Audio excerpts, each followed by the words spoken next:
प्रदेश में किसानों की क्या स्थिति है, यह तो किसी से छुपी नहीं है। एक तो महंगाई की मार, उस पर कभी अतिवृष्टि तो कभी कम वर्षा के कारण फसल खराब होने का डर है। ऐसे में यदि खेती करने के लिए किसी से कुछ रुपए उधार ले लिए तो धोखाधड़ी का दंश। ऐसा ही कुछ उज्जैन के गोंसा गांव के किसान के साथ हुआ, जहां एक किसान ने जरूरत होने पर जमीन गिरवी रखकर 7 लाख रुपए ब्याज पर लिए थे। किसान भगवान आंजना का कहना है कि बहला फुसलाकर रजिस्ट्री कार्यालय बुलाया गया और षड्यंत्र पूर्वक उससे गवाहों के नाम ही पावर ऑफ अटॉर्नी करवा ली गई। कुछ महीनों बाद जब किसान के पास तहसीलदार कार्यालय से जमीन नामंजूर का पत्र आया तो उसके होश उड़ गए।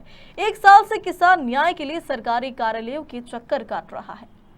भाई साहब, मेरा भगवान सिंह आंजना हूँ। मैं मालवा से रहता हूँ। निवासी गांव गोंसा में खेती है मेरी। मेरा राकेश मेवाड़ा से कुछ काम से मेरे को ज़रूरत थी तो मैंने पैसे ले दी। उस चक्कर में उसने मेरी ज़मीन बोला पावर करना पड़ेगा। मैंने कहा ठीक है, मैं 3 महीने के लिए पैसे दे दूँगा, पावर कर दूँ। अब जब 3 महीने बाद मैं उसके पास पैसे देने गया तो बोले कि यार अभी हम बाहर हैं, अभी है नहीं। तो 2-3 दिन बोला। इसके बाद मेरे पास 3 महीने बाद मेरे पास घटिया से तहसील से नोटिस आ गया कि आपकी ज़मीन रहेगी, आपको तो करवाना रजिस्ट्री के, तो आपका नामांतरण करवाना है कि। जब मैं घटिया गया, मैंने आपत्ति लगाई और मैं वहाँ पे आपत्ति ली। मैंने पटवारी मैडम को बोला तो आपकी भैया रिपोर्ट है, आपकी आपत्ति, आपने ज़मीन बेच दी। मैंने ज़मीन बेची नहीं। भैरूगढ़ थाने में गया, वहाँ पे मैंने आवेदन दिया। एसपी साहब के यहाँ मैंने आवेदन दिया। कलेक्टर साहब के यहाँ जन से वहाँ पे 4-4, 5-5 आवेदन दिया मैंने। किसी लोगों ने सुनना ही नहीं करी मेरी। और वो बोल रहा कि जैसा बोले जो मेरे पास तो नामांतरण हो गया, रजिस्ट्री करवा लिया, तुमसे बने जो दादा पहलवान लेके खेत पे आ रही है और मेरे परिवार को जान का खतरा है। मैं बाहर रहता हूँ, सब 30 किलोमीटर दूर। मेरे खेत पे कोई आना जाना नहीं, मेरे को दिक्कत आती है उसमें रहने के लिए। कितनी तो 7 लाख रुपए का हिसाब में मेरा बैंक स्टेटमेंट निकाल के लिया, बैंक से पैसे दिए उसने मेरे को।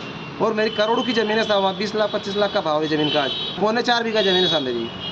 और परेशान कर रहा मेरे को आए दिन। और पूरी रिकॉर्डिंग मेरे पास DVD मैंने कलेक्टर साहब को, वहाँ पे SB साहब को भी दिए, भैरूगढ़ थाने में भी दी, उसकी पूरी रिकॉर्डिंग है। बोले कि जिससे बने जो कर ले, मैं अब जमीन कब्जा करूँगा। मेरा केस मेवाड़ा करके उससे मेरा लेन देन था। मैं ज़मीन बेच रहा था तो वो आए थे ज़मीन देखने के लिए। तो उसने पावर में मेरे को नीलेश वर्रा ने उसमें पावर में जमा दी और एक उसने किशोर बागवान ने जमा दी और उन्हीं के नाम से उन्होंने ज़मीन वापस करवा दी, रजिस्ट्री करवा दी उन्हीं के नाम से। मात्र 7 लाख रुपये लिए थे। मेरे पास बैंक स्टेटमेंट है उसका। अब वो मेरे से कह रहे 5-10 लाख रुपये ले लो।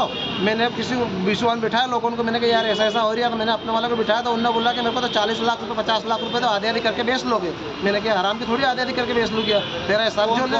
उनके नाम नहीं साहब, वो खेत पे आते हैं। 8 लोग आए थे गाड़ी लेके, 4 व्हीलर गाड़ी लेके आए थे।